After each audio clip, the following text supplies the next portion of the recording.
right, y'all. So we are bringing y'all this story on rock and roll from the banks of the Mississippi River, which a lot of rock and roll happened here in St. Louis. Yes. And over across the river over there in East St. Louis. And I'm going to give you guys a little bit of history on rock and roll.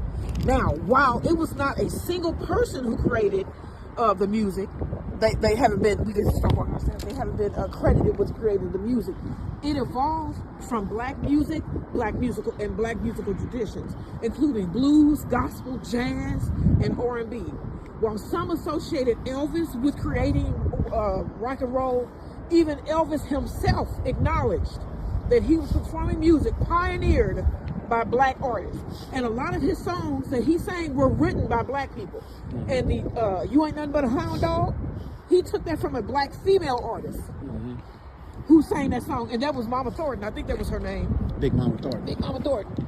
Now, historians point to several black pioneers who laid the foundation for the genre, and they include Sister Rosetta Tharpe. Now, she was called the godmother of rock and roll. She was a superstar in the 1930s and 40s, and she combined spiritual gospel with aggressive, distorted electric guitar. Now, she was performing long before they even gave rock and roll a name. Okay, her song "Strange Things Happen Every Day" is often cited as the first rock and roll record. Now, a person that we all know and love here in St. Louis and East St. Louis, Ike Turner. He had the 1951 hit "Rocket 88," and it is considered to be the first official rock and roll record due to its distorted guitar and high energy. Distorted guitar, you know, when they do that. The bends and all, when they bend it. Now, another St. Louis original, St. Louis born, Chuck Berry. He is also credited with refining the sound into a recognizable format of guitar storytelling. His 1955 hit "Maybelline" bridged the gap between black and white audiences, setting the standard for the genre's lyrics and performance style. Okay, now we also gonna give props to Little Richard, because as he always said, he was the founder. The originator. He was the originator of rock and roll. And he was on the Chitlin circuit. And we're going to give y'all a rendition of one of his songs in here in a minute. Yes. Bo Diddley is another one that you can credit with rock and roll, with the foundation of rock and roll. Now, the term rock and roll was a common slang term used in the black community, often referring to dancing or sex. Now, it was once known as race music.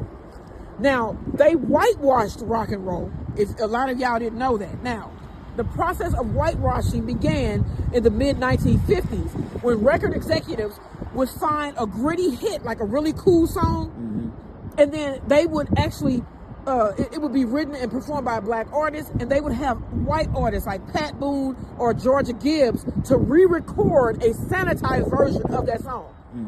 And then white stations will refuse to play the black version, but they would play the white cover, ensuring that the white artist got the sales and the fame from that song. The industry rebranded R&B as rock and roll to make it more palatable to white parents who were terrified of their children listening to black music.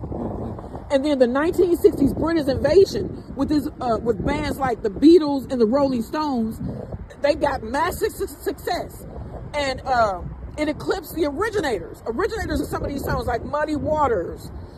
They stole a lot of, but then they would actually credit and be like, you know, we love Muddy Waters. And they would kind of get them credit, but it really didn't matter because many white Americans learned about the blues from British white men rather than black Americans who were living near and around them.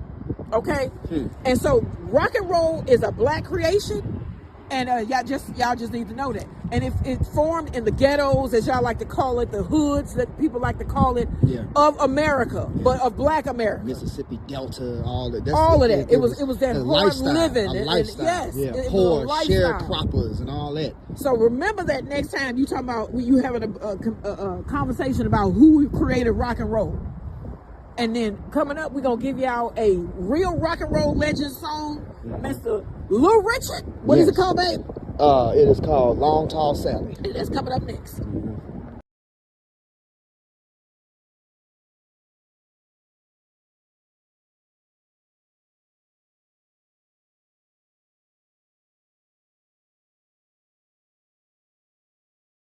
All right, y'all.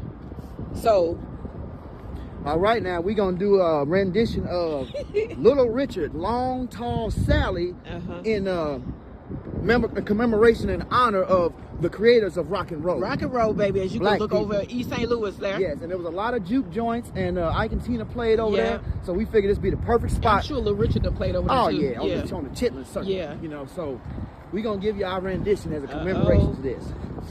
Ready, babe? That's 1, 2, 3. We're having me some fun tonight. Yeah. Well, long talk, Sally, she beautiful speech she got. Everything that Uncle John need, oh baby.